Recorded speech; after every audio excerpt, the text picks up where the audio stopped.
29వ పాఠం. హలో. ఆమె గొంతు శ్వాస లేనట్లుగా పలికింది. దాదాపు గిటారు డ్రమ్స్ శబ్దంలో కలిసిపోయింది. లెస్లీ, నేను రిచార్డ్ని. నాకు తెలుసు ఆలస్యమైందని. అయితే నీకు మాట్లాడేందుకు సమయముందా? సమాధానం లేదు. సంగీతం ఆగిపోయింది. నేను వేచి ఉన్నాను ఆమె టెలిఫోన్ పెట్టేంత వరకు. అదంతా అవకాశం కోసం పోరాటం. నేను అనుకున్నాను, ఇంకా ఆ అవకాశం ఇప్పటికే ఇవ్వబడింది. లెస్లీ నాపై ఎక్కువ కాలం ఆసక్తి కలిగి ఉండబోదు అని. ఆమె చివరికి అంది, నన్ను సంగీతం ఆపు చేయమని. నేను నృత్యం చేస్తున్నాను. ఫోన్ నిశ్శబ్దంగా మారింది. ఇంకా మరో నిమిషంలో ఆమె వచ్చింది. హాయ్. హాయ్, నేను నీ ఉత్తరాన్ని అందుకున్నాను. మంచిది. నేను ఫోనును ఎడమ నుండి కుడివైపుకు మార్చాను. నాకు తెలియకుండా నేను కదిలాను. నీవు నిజంగా అన్నింటినీ ఆపేయాలనుకుంటున్నావా? అలాంటిదేదైనా? అన్నీ కాదు, ఆమె అంది. మనమిద్దరం కలిసి ఇప్పటికీ చిత్ర పరిశ్రమలో పని చేస్తామని ఆశిస్తున్నాను. నేను నిన్ను నా స్నేహితుడిగా ఆలోచించేందుకు ఇష్టపడుతున్నాను. ఒకవేళ నీకది సరి అయినది అనిపిస్తే నేను ఆపేయాలనుకున్న ఒకే ఒక విషయం బాధ పెట్టడం. నేను ఎప్పటికీ నిన్ను బాధించాలని కోరుకోను. అది నాకు సాధ్యం కాదు, నిన్ను బాధించటం. నేను అనుకున్నాను, నీవు ఎవరిని బాధించలేవు.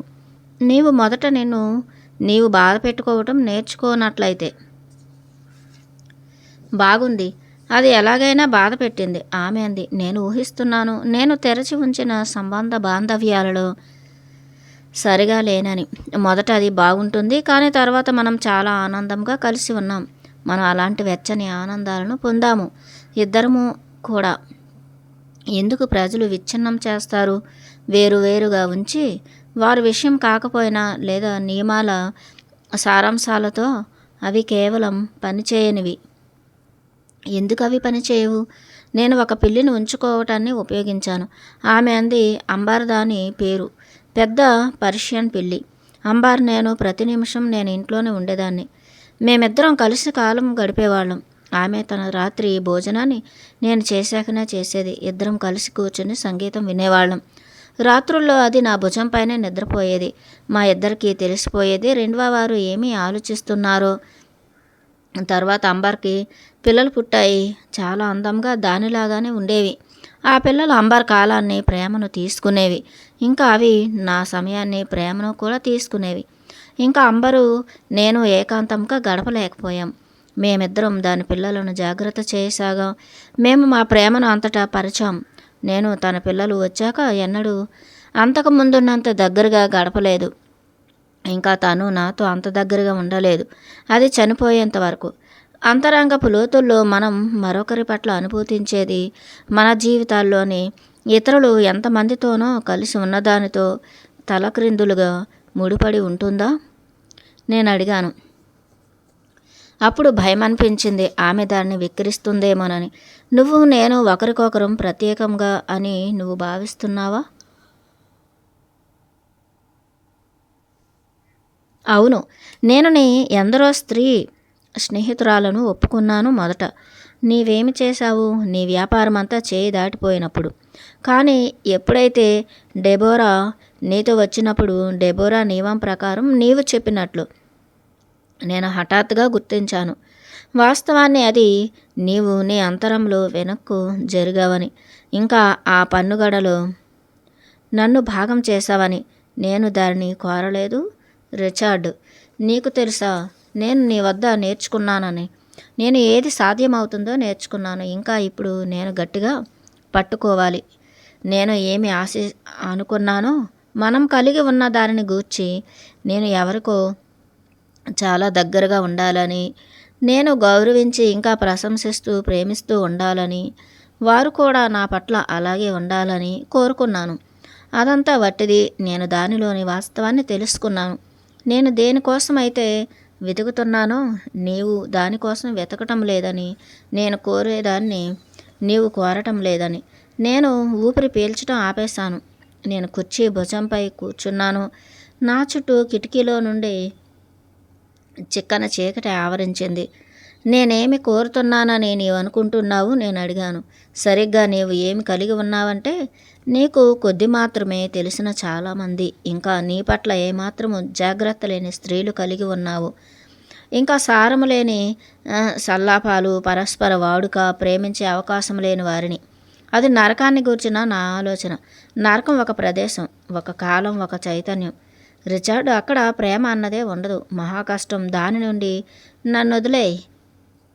ఆమె చెప్పింది. ఒకవేళ ఆమె మనసు తయారైన దాని గూర్చి, ఇంకా నా మనసు గురించి కూడా అక్కడ ఒకవేళ ఏ మార్పు చెందే ఆశ లేకుంటే, ఆమె దేనికోసమూ అడగటం లేదు. ఆమె తాను తన ఉన్నతమైన సత్యాన్ని నాకు చెప్తోంది, తెలుసుకోమని. నేను ఎప్పటికీ ఒప్పుకోను. నేను నీ పట్ల గొప్ప మర్యాదను, ఇంకా ప్రశంసాత్మకమైన దృష్టిని కలిగి ఉన్నాను, ఆమె అంది. నేను నాకిప్పటి వరకు తెలిసిన వారందరిలోకి చాలా ఆశ్చర్యకరమైన వ్యక్తినని,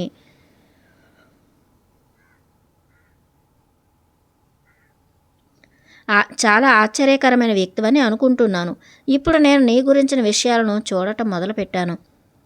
అయినా నేను వాటిని చూడాలని కోరుకోవటం లేదు. నేను దానిని ముగించాలనుకుంటూ ఉంటే నీవు ఆశ్చర్యకరంగా ఉన్నావు. నేను ఎందుకు భయపడుతున్నాను లెస్లీ? అదే మనను ఒకరినొకరం సొంతం చేసుకోవాలని మొదలవటాన్ని. నా స్వేచ్ఛ నాకు ఎంత ముఖ్యమంటే, నాకు నీ స్వేచ్ఛతో నీవేం చేస్తావు? ఆమె దెబ్బతీసింది నాపై. నీ స్వేచ్ఛ అంతరంగంలోకి లేదా? నీ స్వేచ్ఛకు ప్రేమ లేదా? నీ స్వేచ్ఛకు విశ్రాంతిని పొందటం, విశ్రాంతిలోనూ ఇంకా విసుగులో నుండి ఉపశమనం పొందుతుంది. నీవు సరిగ్గానే. ఒకవేళ మనం కలిసి ఉంటే నేను అలాంటి స్వేచ్ఛలతో నీ ఉండాలని కోరుకోను. బాగా చెప్పింది. నేను అనుకున్నాను. ఆమె మాటలు చదరంగపు కదలికల్లా ఉన్నప్పటికీ నీవు దాన్ని అందంగా చూపెట్టావు. నేను అన్నాను, నేను అర్థం చేసుకుంటున్నాను నీవేం చెప్తున్నావో. ఇంకా నాకెంతకు ముందు అర్థం కాలేదు. Thank you. You are welcome, ఆమె అంది. నేనిప్పుడు టెలిఫోనును చేతిలో నుండి మరో చేతికి మార్చాను. ఏదో ఒకరోజు 1 నిమిషం కన్నా ఎక్కువసేపు సుఖంగా ఉండేలా టెలిఫోను డిజైన్ చేయబడుతుంది. నేను అనుకుంటున్నాను ఇక్కడ చాలా చెప్పవలసింది ఉందని. మనమిద్దరం కలిసి కొద్దిసేపు మాట్లాడుకునేందుకు ఏదైనా అవకాశం ఉందా? కాసేపు నిశ్శబ్దం తర్వాత, ఇప్పుడైతే నాకు కుదరదు. నీవు ఫోనులో మాట్లాడినా ఏమీ అనుకోను, కానీ నేను నిన్ను ముఖతః చూడాలనుకోవటం లేదు. కొంతకాలం నీవు అర్థం చేసుకుంటావని ఆశిస్తాను. తప్పకుండా, ఏమీ సమస్య కాదు, నేనన్నాను.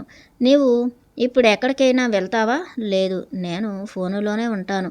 నీకేదైనా మార్గం దృగ్గోచరం అవుతోందా చూసేందుకు? అది నీవు నేను చాలా దగ్గరగా ఉండేందుకు. నేనెంతవరకు ఎన్నడూ నీ వంటి వ్యక్తిని కలవలేదు. ఇంకా నీ స్నేహంపై నీ భావన నాకు ఆలోచిస్తే దానికి అర్థం ఒక స్నేహపూర్వక ఉత్తరం, ఇంకా చేయి కలపటం ప్రతి సంవత్సరాంతరంలోనూ అవసరం అనిపిస్తోంది. ఆమె నవ్వింది. ఓ, అదేమంత చెడ్డ విషయం కాదు. ఒక చేయి కలపటం పావు సంవత్సరానికి, సెమీ యాన్యువల్లీ పావు సంవత్సరానికి.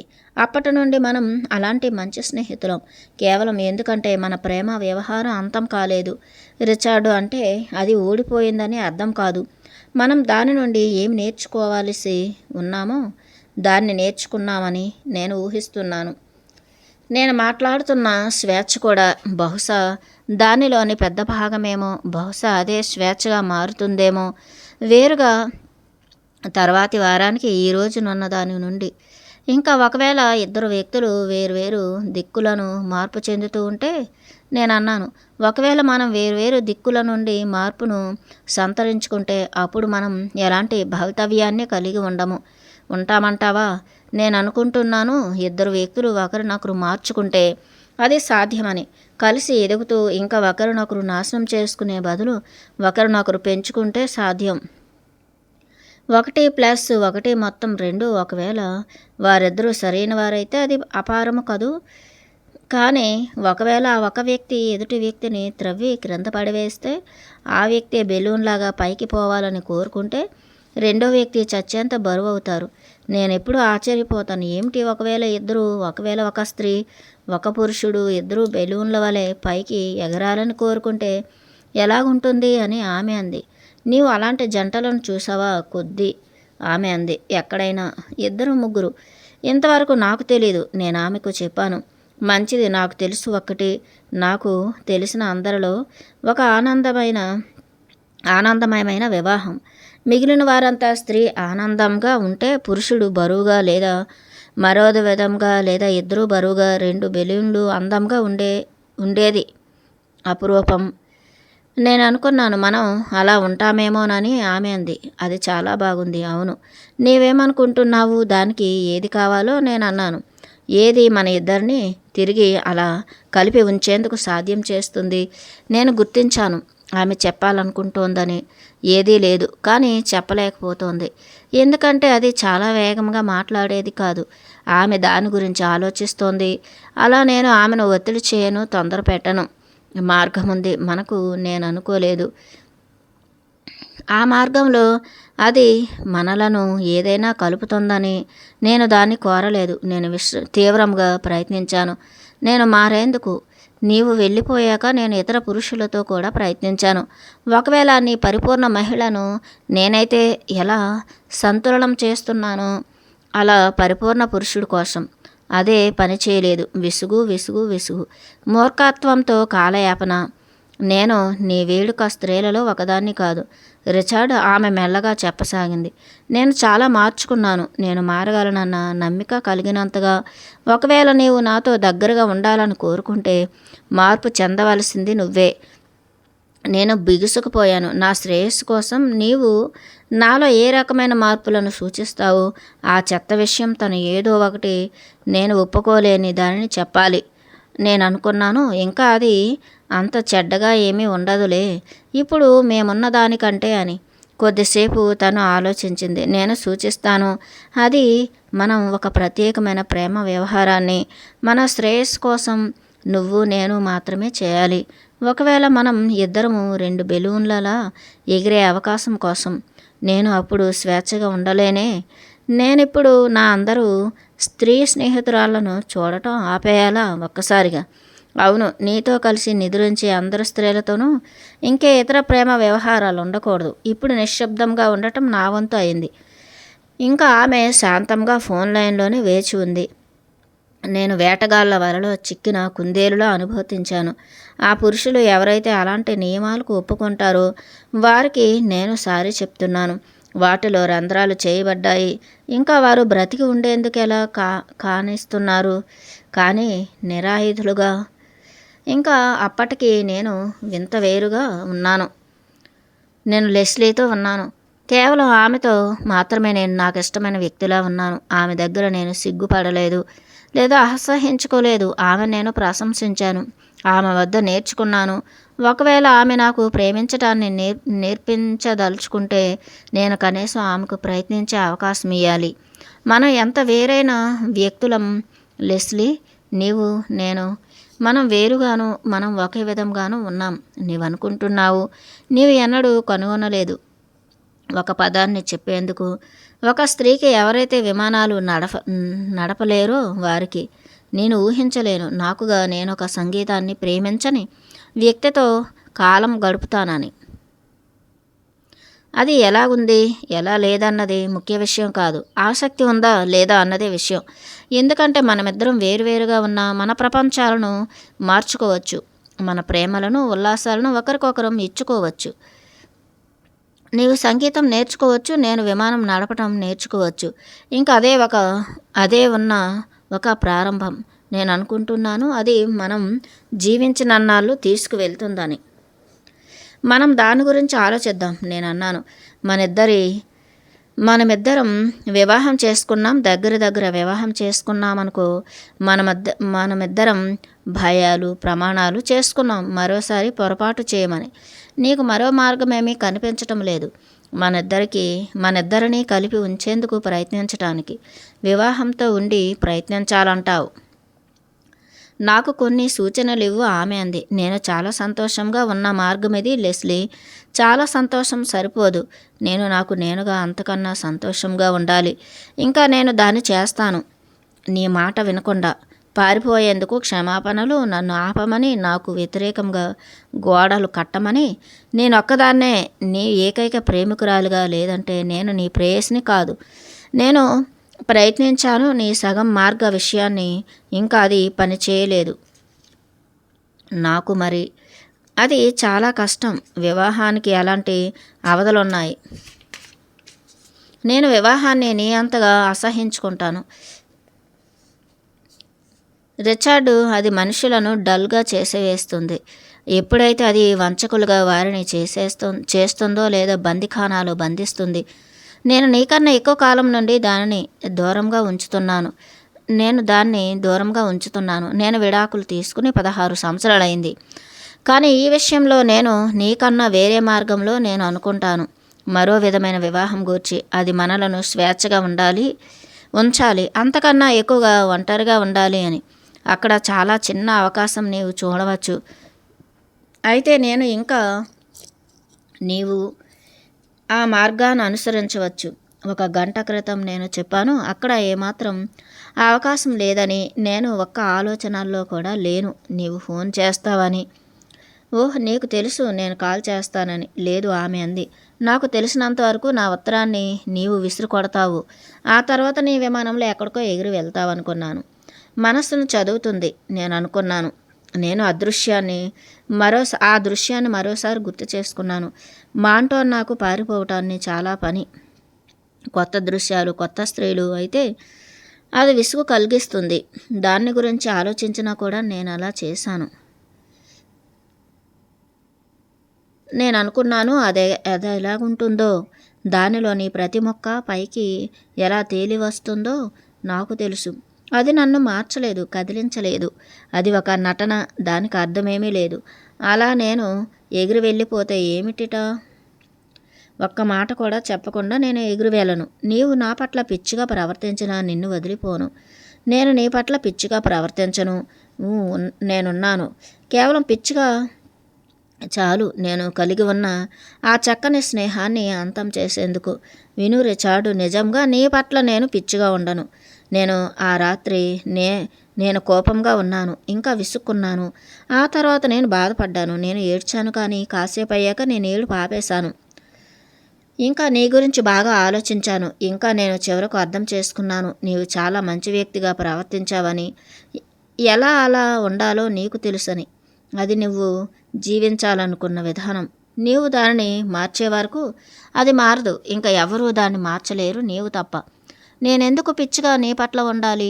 నీవు నీ పనిని మంచిగా చేస్తున్నప్పుడు నేను నా ముఖంలోని ఒక వెచ్చని ఆవిరిని అనుభవించాను. ఎంత కష్టం ప్రేమ భావన ఆమెకు అర్థం కావటానికి. ఆ క్షణం మధ్యలో అది నాకు తెలిసిన దానిలాగా బాగా చేయటం అన్నది. ఈ ప్రపంచంలో ఎవరు అర్థం చేసుకోగలుగుతారు దాన్ని? ఆమె పట్ల గౌరవభావం ఉవ్వెత్తున ఎగిసిపడింది. నా పట్ల అనుమానంతో. మంచిదే, ఒకవేళ నేను నా పని బాగా చేయనట్లయితే ఏమిటి? అప్పుడు నేను నీ పట్ల పిచ్చిగా ప్రవర్తిస్తాను. ఆమె దగ్గర నవ్వుతూ దాన్ని చెప్పింది. ఇంకా నేను కొద్దిపాటి ఉపశమనాన్ని పొందాను. కుర్చీలో కూర్చున్నాను. ఒకవేళ ఆమె నవ్వితే అదే ప్రపంచాన్ని ఆపివేయదే. కానీ అలాంటిదే ఏదో. మనం ఒక ఒప్పందం పత్రం వ్రాసుకుందామా? చాలా స్పష్టంగా, ఇంకా జాగ్రత్త. సరిగ్గా ఎలాంటి మార్పులను కోరుకుంటున్నామో నాకు తెలియదు రిచార్డ్. అది శబ్దిస్తోంది నువ్వేదో ఆటగా తీసుకుంటున్నావని.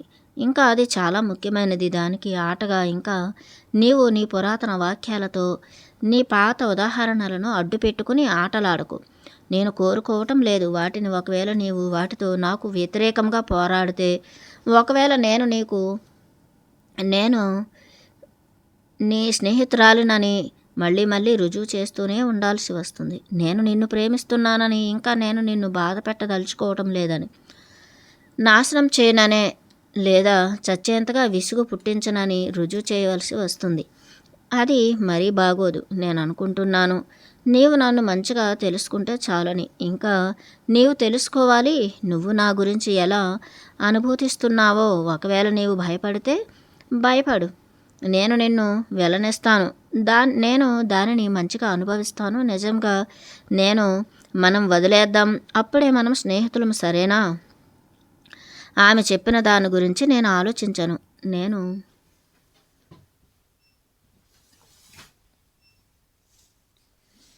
నేను నిన్ను వెళ్ళనిస్తాను. నేను దాన్ని మంచిగా అనుభూతిస్తాను. నిజంగా మనం వదిలేద్దాం.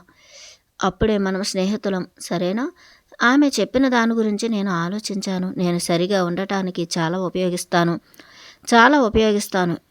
ఏ డిబోట్‌లోనైనా ఒప్పిస్తా, కానీ ఇక్కడ నాలాగా ప్రయత్నిస్తే ఆమె ఆలోచనల్లోని బంధనాలు తెగిపోయి ఉన్నాయి. నాకు అలా లేవు. ఆమె వాదన ముగుస్తుంది. ఒకవేళ ఆమె నాకు అబద్ధం చెప్పినప్పుడు ఒకవేళ ఆమె నన్ను గాయపరచని, మోసం చేయని, నాశనం చేయని వ్యక్తి అయితే, ఇంకా అది నేను నమ్మనట్లయితే ఆమె ఏమి చేయగలదు?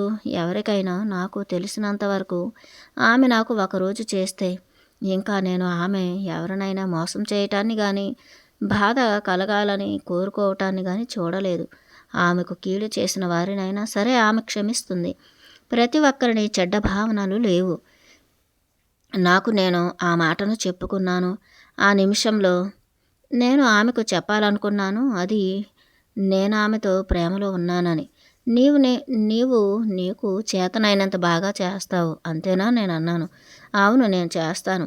ఇది నీకు అనిపించటం లేదా? ఇదేదో కొత్తగా, దానిలో మనం ఒక మినహాయింపుగా, నువ్వు నేను ఎప్పుడైతే దగ్గర ఏ ఒక్కరూ ఆంతరంగికంగా పనిచేయనంతగా, అరుపులు లేకుండా, ఇంకా తలుపులు బద్దలు కొట్టకుండా, మర్యాద భంగం కాకుండా అనుకున్న దాన్ని పొందడం విసుగ్గా ఉంటుందా? నీవు నీ గురించి ఒక మినహాయించిన వ్యక్తిని అనుకోకు, ఆమె అంది. నీవనుకోకు నేనని. మనం కలిసిన ఎవరిలాగానూ మనం లేము, నేనన్నాను. ఒకవేళ నేను నీపై కోపం ప్రదర్శిస్తే నేను ఏమీ అనుకోను. అలా అరవటంలో, ఇంకా తలుపులు గట్టిగా వేయటంలో తప్పిదం ఏదో ఉంటుందని. వస్తువులను విసిరివేస్తే ఒకవేళ సరిపోయినంత కోపాన్ని నేను తెచ్చుకుంటాను. కానీ అది అర్థం లేనిది. నేను నిన్ను ప్రేమించకపోతే ఇంకా అది నీకు ఏ భావాన్ని కల్పించదు కదా? లేదు, అక్కడ సమస్యను మనం ప్రశాంతంగా పరిష్కరించలేకపోతే, విశ్లేషణాత్మక విధంగా మనం ఒప్పుకోకపోతే చెప్పటంలో తప్పేముంది? లెస్లీ, నేను దీనికి సమ్మతించట్లేదు.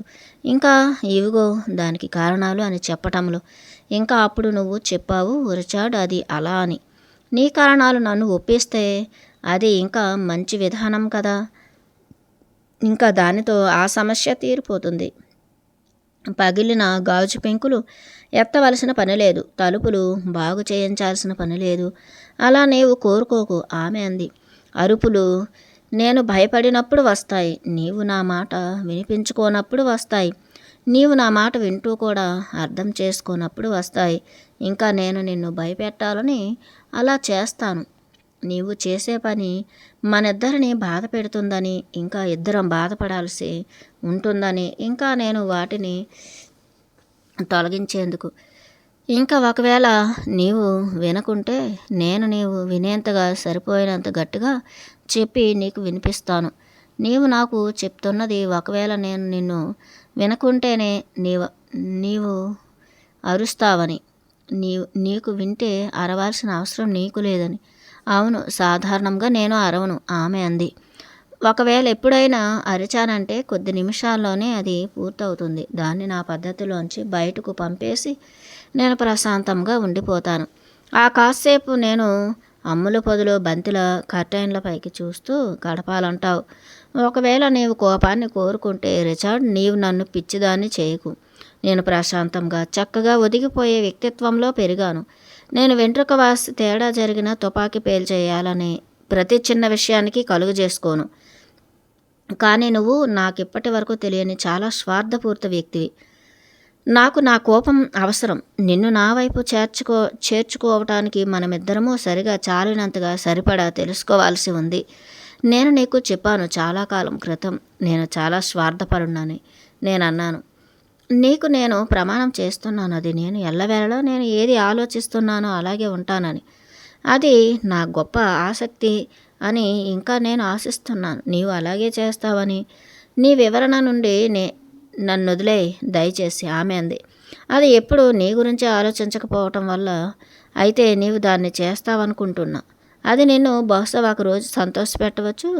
నీ జీవితంలో నీకొక గదిని ఏర్పాటు చేసి ఒకరి కోసం వారు కూడా నీకు నీ అంత ప్రాముఖ్యత కలవారని నిర్ణయించినంత వరకు నీవు ఎల్లవేళ ఒంటరిగా ఇంకా వెతుకుతూ ఇంకా పోగొట్టు.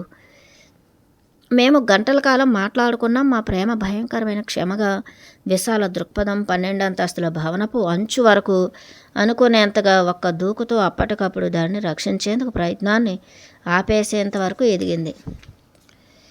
మాట్లాడుతూనే నేను ఆలోచించాను, ఒకవేళ మేం మాట్లాడుతూనే అది పడిపోనంతగా అయితే మా ఇద్దరిలో ఎవరము కోరుకోవటం లేదు పారిపోయే వారిగా జీవించాలని.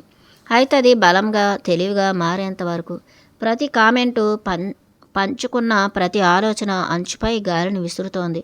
కొన్నిసార్లు మా భవిత కలిసి వీధుల్లోనూ తిరుగుతూ ఇతరులు దాన్ని భయపెట్టి వెనక్కు గోడల వైపు అదుముతూ కనిపించింది. అది పడాలంటే ఎంతగా రావాలి, ఎంతగా చావాలి. ఆ వెచ్చని గంటల కాలం నుండి విడిపడ్డాయి.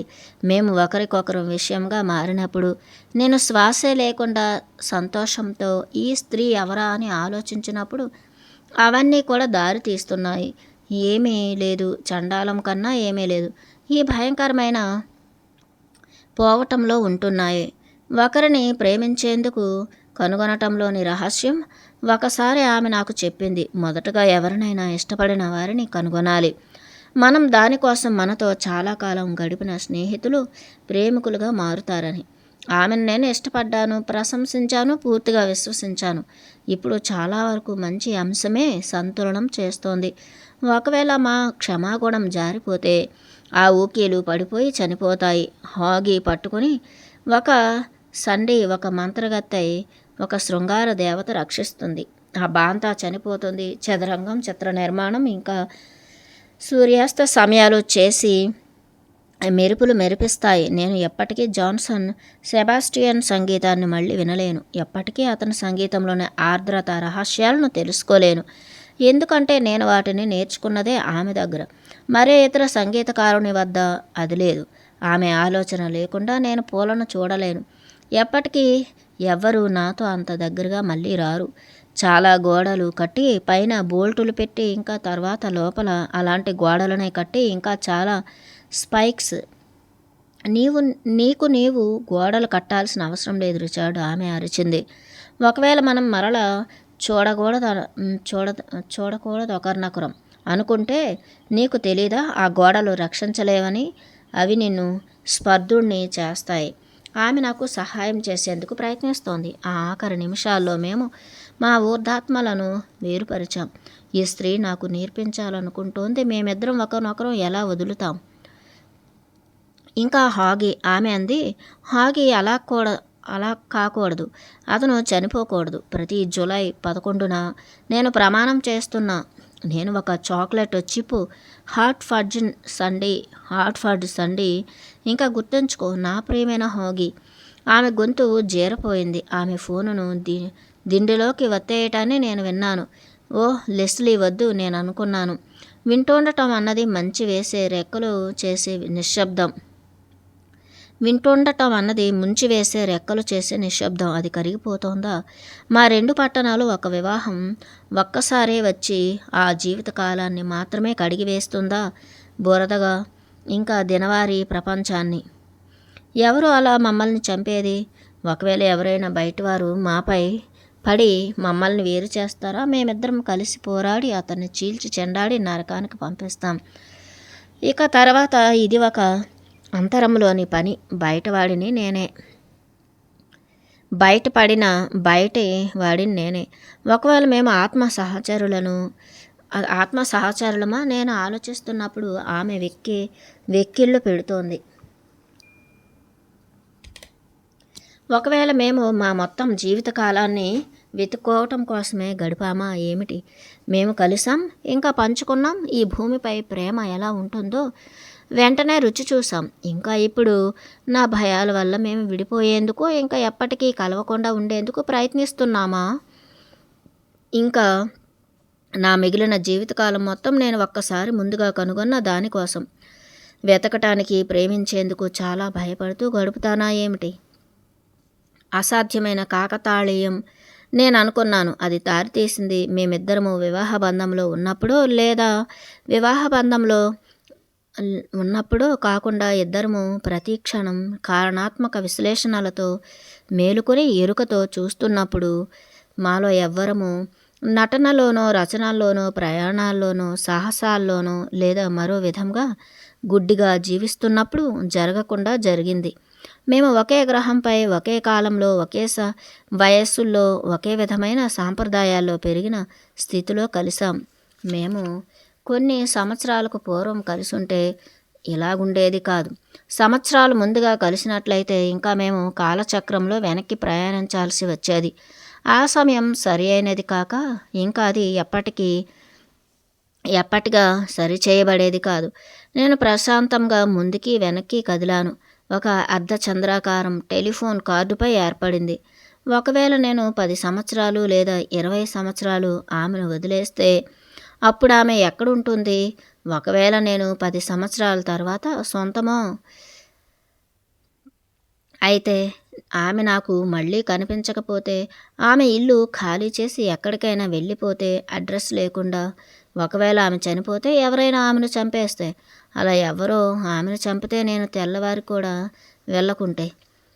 ఐ యామ్ సారీ ఆమె అంది మళ్ళీ ఫోనులోకి వచ్చి కన్నీళ్లు తుడిచి వేసుకుని. నేనొక పిచ్చి పందిని నేను అనుకుంటాను. నేను నీపై అదుపు కలిగి ఉన్నానని. కొన్నిసార్లు నువ్వు గుడ్ బైలను చక్కగా వినియోగిస్తావు. ఒకవేళ అవి నాకు విషయం కాకపోయినప్పటికీ అదంతా ఎవరు ఛార్జ్లో ఉన్నారో నిర్ణయం అవుతుంది. నేను వివరించాను. విషయం మారినందుకు సంతోషపడుతూ మన భావాలను వదిలేస్తే అవి విషయాలను నడిపిస్తాయి. అప్పుడు అలాంటి కాలాలు చాలా తమాషాగా ఉంటాయి. కాదు ఆమె బొస్సు కొట్టింది. అవి చాలా తమాషాగా ఉండవు. నీవు ముందే దాన్ని జీవించినప్పుడు, దాని రేపును ఇప్పుడు చూస్తున్నప్పుడు, లేదా తర్వాత నెలలో నువ్వెలా అనుభూతి చెందుతావు? నేనన్నాను, నేను దాన్ని ప్రయత్నించాను. ఇంకా నేను మంచిగా అనుభూతి చెందలేను. నువ్వు లేకుండా నేను ఊహించాను. ఏది ఒంటరిగా కనిపిస్తుందో ఎవరు మాట్లాడరు. 9 గంటలు టెలిఫోన్లు, $100 లోకల్ కాల్ బిల్లులో నేను నిన్ను చాలా చాలా గుర్తు చేసుకుంటున్నాను. నేను కూడా ఆమె అంది. రిచర్డ్ నీవు ఎవరినైనా చుట్టూ ఒక మూలకు చూస్తూ అక్కడికింకా చేరలేనప్పటి దాన్ని ఎలా పొందుతావు? కేవలం జీవితం జీవించడం ఒక అద్భుతం. ఇంకా ఇది మరీ అద్భుతం. నేను దేన్నైనా ఇచ్చేస్తాను. ఒకవేళ నీవు ఇది మన కోసం కావాలంటే. ఆమె కొద్దిసేపు ఆగింది. ఇంకా ఏం చెప్పాలో. నేను దేన్నైనా ఇచ్చేస్తాను ఒకవేళ నీవు ఇది మన కోసం కావాలంటే. ఆమె కొద్దిసేపు ఆగింది. ఇంకా ఏమి చెప్పాలో ఆలోచించేందుకు. కానీ నీకది కనిపించదు. నేను ఊహిస్తే అది కుదరదు కదా. ఒకవేళ నేను దానికోసం చూసినప్పటికీ అది నిజానికి ఇక్కడ లేదు. ఆమె అలసినట్లుగా మాట్లాడుతోంది. వదిలేస్తోంది. ఆమె ఇక టెలిఫోన్ పెట్టేయాలనుకుంటోంది. ఒకవేళ అది ఎందుకంటే నేను కలిసిపోయానో లేదా భయపడ్డానో రెండూనో నేను తెలుసుకోలేనప్పటికీ ఎలాంటి హెచ్చరిక లేకుండా ఏదో కలిసింది. ఏదో నా తలలో పగిలిపోయింది. ఇంకా అది అసంతోషంగా ఉంది. రిచార్డు అది అరిచింది. ఏం చేస్తున్నావు నువ్వు? నీ మైండ్లో నుండి పిచ్చిగా పోతున్నావా? అది అంచులపై నుండి తోసివేయటం ఇక్కడ సరిపోయే రూపకాలం కారం కాదు. అది నువ్వే. ఆ పడేది నీ భవిష్యత్తే. ఇంకా ఒకవేళ అలా పడితే నీవు జోంబియా నీ జీవోత్సవానివి. కాలం తీసుకుపోయే వరకు నిన్ను నీవు చంపుకుంటూ ఉండటం సరైనది. నీవు ఆమెతో ఎందుకున్నాననుకుంటున్నావు? విమానాలు నడిపేందుకో? నువ్వెక్కడే ఉన్నావు? పొగరబోతు అబద్ధాలు కోరా ప్రేమను గురించి తెలుసుకునేందుకు. ఆమె నీకు ఉపాధ్యాయుని. ఇంకా 25 సెకండ్లు మాత్రమే ఆమె ఫోనులో ఎదురు చూస్తూ ఉంది. ఆ తర్వాత ఎప్పటికీ ఆమె నీకు కనిపించదు. అక్కడలా కూర్చోకు ఓ విధవ దెయ్యాల కొడక. నీ కామ్ ఇంకా 10 సెకండ్స్. దాటితే ఉండదు. నీ కాల్ ఇంకా 10 సెకండ్లు దాటితే ఉండదు. 2 సెకండ్లు మాట్లాడు. లెస్లీ, నేనన్నాను. నువ్వు సరిగానే చెప్పావు. నేనే తప్పు. నేను మారాలనుకుంటున్నాను. నా మార్గంలో మనం దానిని ప్రయత్నించాము. అది సాధ్యం కాలేదు. నీ మార్గంలో మనం ఇప్పుడు ప్రయత్నిద్దాం. పరిపూర్ణ మహిళ లేదు. నీకు వ్యతిరేకంగా గోడలు లేవు. కేవలం నువ్వు నేను. ఏమి జరుగుతుందో చూద్దాం. ఆ టెలిఫోన్లో నిశ్శబ్దం రాజ్యమేలింది కాసేపు. నీవు నిజమే చెప్తున్నావా? ఆమె అంది. నీవు తప్పకుండా నిజంగా హృదయ స్ఫూర్తిగా చెప్తున్నావా? కేవలం పై మాటగా దాన్ని చెప్తున్నావా? ఎందుకంటే ఒకవేళ నీవు దానిని కేవలం చెప్తున్నట్లయితే అది ఇంకా చండాలంగా తయారవుతుంది. నీకు తెలుసది. నీకు తెలీదు. నీకు తెలుసది. నీకు తెలీదు. నాకు తెలుసు. నేను నిజంగానే చెప్తున్నాను. మనం దాని గురించి మాట్లాడుకుందామా? మరో నిశ్శబ్దం. అయితే చెయ్యొచ్చు. ఓకే. నీవెందుకు ఫోన్ పట్టుకొని వేలాడటం? ఇంకా బయలుదేరి రావచ్చు కదా. ఇంకా మనం కలిసి ఉదయం అల్పాహారం తీసుకోవచ్చు. సరే మధుర ప్రియ, నేను అన్నాను. బాయ్. ఆమె ఫోన్ పెట్టేశాక నేను ఖాళీ ఫోనుకు చెప్పాను. I love you Leslie parish. పూర్తి వ్యక్తిగతంగా ఎవరూ వినకుండా ఆ పదాలను నేను చాలా తృణీకరించిన, నేనెన్నడూ ఉపయోగించని ఆ పదాలను కాంతి వలె సత్యంగా పలికాను. నేను ఫోనును క్రెడిలీ చేశాను. పూర్తయింది. ఖాళీ గదికి చెప్పాను. అది పూర్తయిపోయింది. మనం పారిపోవటం అన్నది తిరిగి మన భుజాలలోకి వచ్చి చేరింది. అంచులపై నుండి జాగ్రత్తగా దిగివచ్చి నేను చాలా తేలిగ్గా వేసవిలో పర్వతాలలో సెయిల్ ప్లేన్ని పెద్ద చదరపు రాతిపై జాగ్రత్తగా దింపినట్లుగా అనుభూతి చెందాను. ఈ క్షణంలో నాలో మరొక ఆలోచన పొడసూపింది. ఎడమ వైపుకి తిరిగి ప్రయాణిస్తే నేను కుడివైపుకు తిరిగి దగ్గర. ఈ సమయం చాలా వేరుగా ఉండేది. రిచర్డ్ తర్వాత లెస్లీని 1 గంటో 10 గంటలు ఫోనులో మాట్లాడించవచ్చు. లేదా అతను ఆమెకు మొదటగా కాల్ చేయకపోయుండొచ్చు. అతడు ఆమె ఉత్తరాన్ని చెత్తబుట్టలో పడవేసి ఎయిర్పోర్ట్కి ఒక ట్యాక్సీ మాట్లాడుకుని ఈశాన్యం దిశగా వెళ్ళిపోయిన తన విమానాన్ని 9050 అడుగుల పైకి చేర్చి ఇంకా అతడు మాంటానాకు పరిగెత్తేవాడు. ఆ తర్వాత నేను అతనిని చూసినప్పుడు అంతా కూడా దట్టమైన చీకటిగా కనిపించింది. నా ఊహల్లో